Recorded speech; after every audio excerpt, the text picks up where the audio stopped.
Hey guys, कैसे हैं आप सब। I hope you are doing well. I am Sandeep, welcome to CSC circle.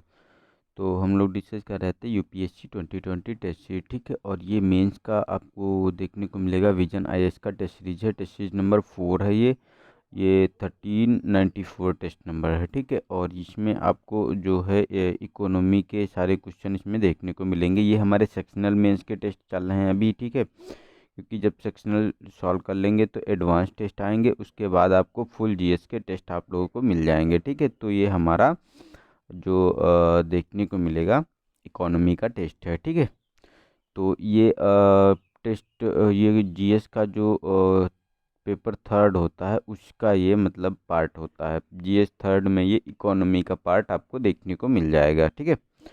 तो इसका हम एक एक करके सारे टेस्ट सॉल्व कर लेंगे। और अगर इनका पीडीएफ चाहिए तो आप लोग इसके जो हमने ये वीडियो डाला है इसके नीचे टेलीग्राम का लिंक है, वहाँ से ज्वाइन कर लो। वहाँ मैं पीडीएफ भी शेयर कर देता हूँ, ठीक है। वहाँ से आप लोग इसको डाउनलोड कर सकते हैं।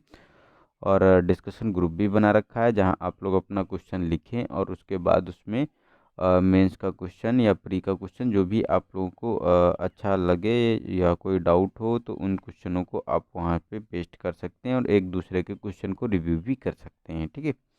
तो चलते हैं क्वेश्चन नंबर 1 पे। तो इसमें कहा गया है कि राष्ट्रीय आय के आकलन की मूल्य वर्धित आय और व्यय विधियों को स्पष्ट कीजिए। मतलब explain the value added income and expenditure method of the estimating national income के बारे में। तो ये हमको थोड़ा सा डिस्कस करना है। तो इसमें क्या हमको करना है कि देखो, पहले तो राष्ट्रीय आय ये की अवधारणा जो है इसको हमको ब्रीफ में डिस्कस कर लेना है। ये इंट्रोडक्शन में हमारा इंट्रोडक्टरी पार्ट हो जाएगा, ठीक है। उसके बाद क्या करेंगे कि राष्ट्रीय आय का आकलन करने के लिए मूल्य वर्धित आय और व्यय के जो विधियां हैं उनकी थोड़ा सा मतलब उनके बारे में हम डिस्कस करेंगे, ठीक है। उसके बाद भारत में उपयोग की जाने वाली विधियों पर संक्षिप्त में उत्तर मतलब संक्षिप्त में हम डिस्कस करेंगे। उसके बाद उसको क्या करेंगे कि कंक्लूजन उसका हम लिख देंगे उसी के साथ साथ, ठीक है।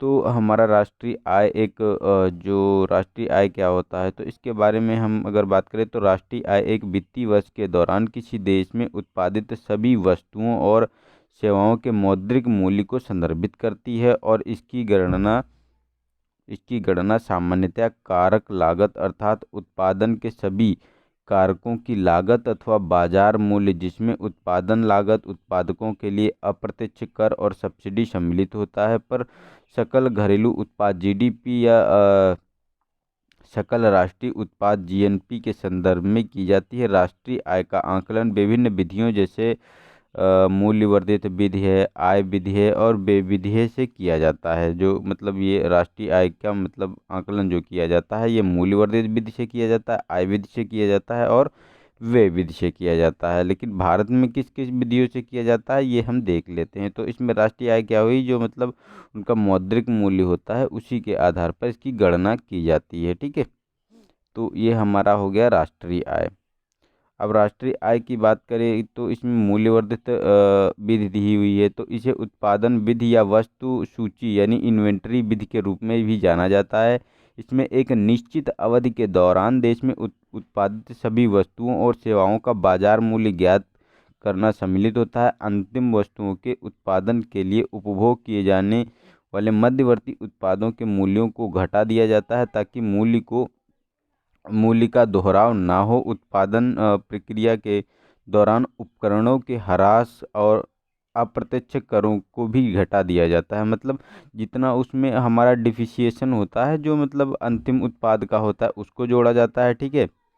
और जो हमारा जो अप्रत्यक्ष कर होते हैं, मूल्य ह्रास होता है, इसको भी घटा दिया जाता है ताकि मतलब जो उसमें हमको मेंटेनेंस में जो खर्चा आ रहा है, ठीक है, या जो कोई मतलब प्रोडक्ट पहले बना हुआ है उसको हम दोहराव अगर हो जाता है तो वो भी हमारा जो है डबल हो जाएगा। तो वो हमारी जो मूल्य वर्धित विधि है जो नेशनल इनकम की, ठीक है, तो उसका सही आकलन नहीं होगा। इसलिए इन चीज़ों को घटा दिया जाता है। जो फाइनल प्रोडक्ट बनता है उस पे हम इन चीज़ों को लगाते हैं, ठीक है। इन आकलनों के योग से औद्योगिक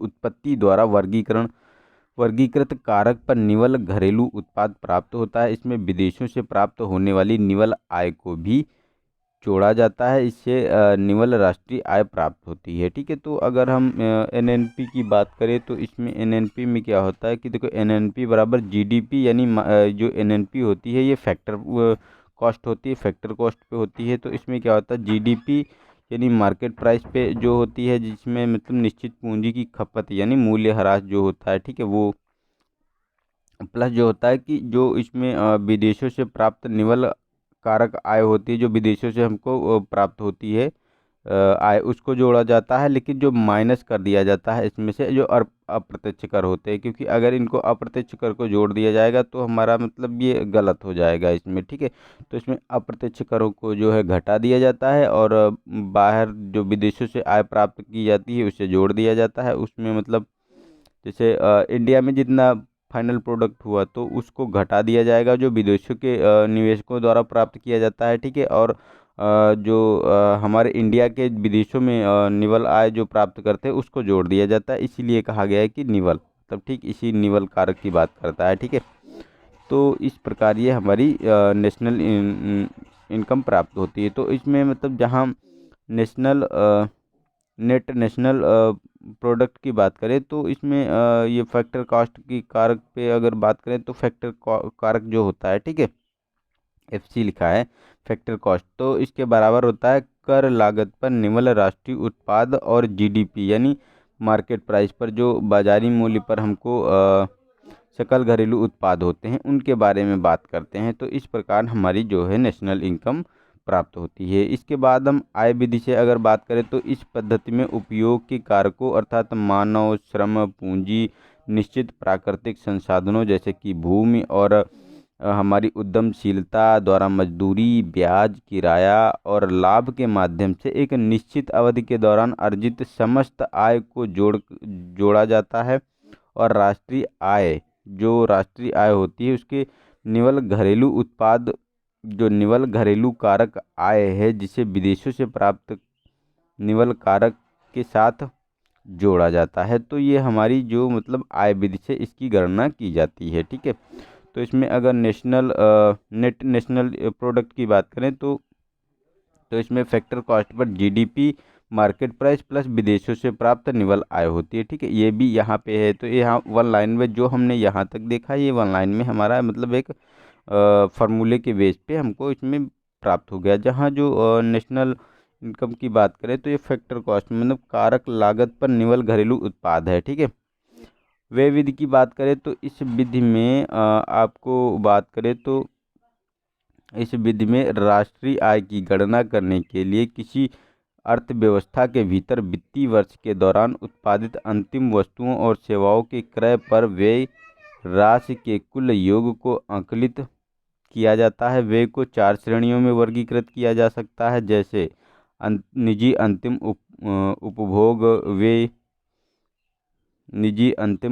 व्यय, सरकार द्वारा अंतिम किया गया उपभोग व्यय, निवेश व्यय और सकल घरेलू पूंजी निर्माण। और जो ये होता है कि निवल निर्यात मतलब निर्यात माइनस आयात, जितना आयात करते हैं उसको हम घटा देते हैं, इसीलिए वो निवल आयात हो जाता है। ठीक है, मतलब ग्रोस नेट जितना निर्यात हम करते हैं, तो ये व्यय विधि से इसकी गणना की जाती है हमारी। ठीक है, तो 3 आधार पे हमारी गणना इसमें की जाती है। ठीक है, तो इसमें जीडीपी, मार्केट प्राइस और निजी अंतिम उपभोग व्यय, अंतिम सरकारी उपभोग व्यय प्लस जो निवेश व्यय प्लस निवल निर्यात, जो मतलब निवल निर्यात होता है उसके बारे में। तो नेट नेशनल प्रोडक्ट की बात करें तो इसमें फैक्टर कॉस्ट पर जो होता है, और ये जीडीपी, मार्केट प्राइस माइनस मूल्यह्रास प्लस विदेशों से प्राप्त निवल कारक आय और माइनस हो जाएगा आपका जो ये निवल अप्रत्यक्ष कर होता है। ठीक है, तो इसको भी हम घटा देंगे तो हमारा नेशनल इनकम हमको प्राप्त हो जाएगी। ठीक है, तो इस प्रकार भारत में राष्ट्रीय आय की गणना के लिए 3 इन विधियों का विविधतापूर्वक उपयोग किया जाता है। केंद्रीय सांख्यिकी संगठन सीएसओ जो होता है केंद्रीय संगठन जो सांख्यिकी संगठन, ये मूल्यवर्धित पद्धतियों का उपयोग करके कृषि, वानिकी, मत्स्य खनन, विनिर्माण और निर्माण आदि गतिविधियों के माध्यम से किए गए मूल्यवर्धन की गणना करता है। वे विधि के तहत केंद्रीय सांख्यिकी संगठन निजी अंतिम उपभोग, सरकारी अंतिम उपभोग, सकल स्थिर पूंजी, निर्माण और निर्यात, निवल निर्यात व आयात जैसे व्यय के विभिन्न घटकों को जोड़ता है। तो इस प्रकार हमारे यहाँ हम देखते हैं कि व्यय विधि का जो प्रयोग किया जाता है और उपभोग विधि का प्रयोग किया जाता है राष्ट्रीय आय के लिए। ठीक है, तो ये हमारे मतलब इंडिया में देखने को मिलते हैं। ठीक है, चलते हैं नेक्स्ट क्वेश्चन पे। तो नेक्स्ट है हमारा, स्पष्ट कीजिए कि क्यों सूक्ष्म लघु और मध्यम यानी MSME क्षेत्र को भारतीय अर्थव्यवस्था का ग्रोथ इंजन यानी वृद्धि इंजन माना जाता है। भारत में MSMEs के समग्र व्यावसायिक परिवेश में सुधार लाने हेतु आवश्यक महत्वपूर्ण सुधारों को सुझाव दीजिए। तो इसमें MSME जो होता है क्षेत्रों को भारतीय अर्थव्यवस्था के वृद्धि इंजन के रूप में माने जाने के कारण पर प्रकाश डालिए। इस क्षेत्र के समक्ष मौजूद चुनौतियों का संक्षिप्त वर्णन कीजिए। भारत में MSME क्षेत्र के हेतु समग्र व्यावसायिक प्रवेश में सुधार के लिए सुधारात्मक उपाय को सुझाव करना है इसमें। तो हमारा देखो फर्स्ट हो जाएगा लगभग 63.38 मिलियन उद्यमों के विकास मतलब विशाल नेटवर्क के साथ MSME क्षेत्र विनिर्माण क्षेत्र में लगभग 45% और निर्यात में 40% से अधिक, GDP में 28% से अधिक का योगदान करता है। इसके अतिरिक्त MSMEs लगभग 111 मिलियन लोगों के लिए रोजगार के अवसर का सृजन करते हैं। यह क्षेत्र सामान्य उपभोक्ता वस्तुओं से लेकर उच्च परिशुद्धता और परिष्कृत तैयार उत्पादों तक ही विस्तृत श्रृंखला का उत्पादन करता है। व्यावसायिक नवाचार के माध्यम से उद्यमी आधार के विस्तार में इसका महत्वपूर्ण योगदान रहा है। आर्थिक विकास पर इसके प्रभावशाली